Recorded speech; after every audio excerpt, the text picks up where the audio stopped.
Assalamu alaikum. I'm Dr. Anam Pario and we are going to learn the osteology of radius today. So, Janab, Bismillahir Rahmanir Rahim. Radius is the bone of the forearm and it is the lateral bone of the forearm. The radius is homologous with the tibia of the lower limb. The radius participate in the formation of elbow joint as well as its lower end participates in the formation of wrist joint. It is a long bone. It has three parts: upper end, lower end and a shaft. The upper end of the radius has three important features. Number one, it has a head, a constricted neck and a tuberosity.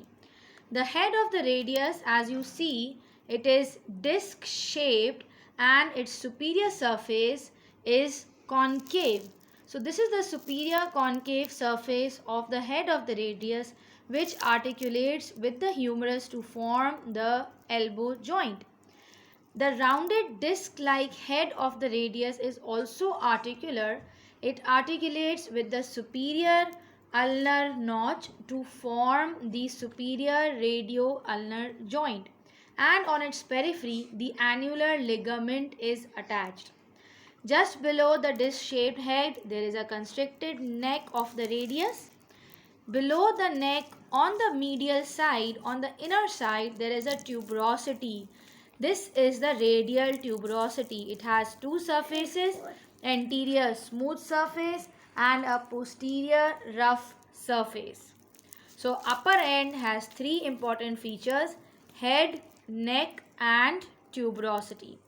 The shaft of the radius, as you can see, it has three borders: anterior border, a medial border also called as the interosseous border, and on the back side there is a posterior border. So the anterior border, as you can see, it begins from the radial tuberosity and it runs down up to the styloid process. This is the projected part of the lower end which is called as styloid process. So the anterior border starts from the radial tuberosity.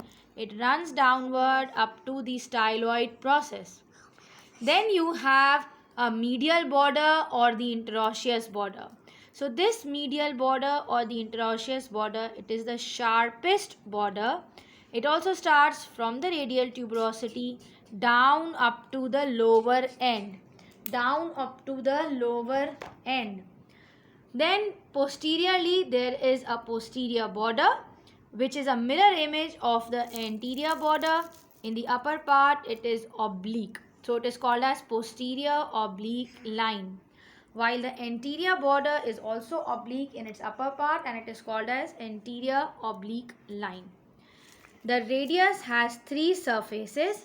It has an anterior surface, it has a lateral surface and it has a posterior surface. The lower end of the radius is quadrilateral and it has five surfaces. Anterior surface which has a prominent ridge. Then it has a medial surface which represents a notch to articulate with the ulna. This is called as ulnar notch present on the lower end of the radius. It forms the inferior radio-ulnar joint.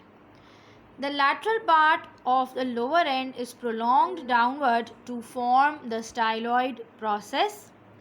The posterior part of the radius in the lower end has four important grooves for the passage of tendons and it has a tubercle also.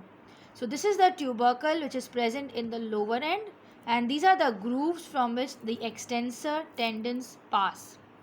Now the lower end has an inferior surface and this inferior surface presents two important features: a triangular area which articulates with the scaphoid bone and a quadrangular articular area which is on the medial side. It articulates with the lunate bone to form the wrist joint. So this is all about the osteology of radius, but you should remember three important points for site determination. Number one, the head should be placed the head should be placed superiorly. Number 2, the styloid process is always on the lateral side, outer side. And number 3, that the tuberosity is facing anteromedially. So 3 points to memorize: head superiorly, styloid process laterally, and the radial tuberosity is always anteromedially. Hope you like the video. Like it, share it, and subscribe it. Allah Hafiz.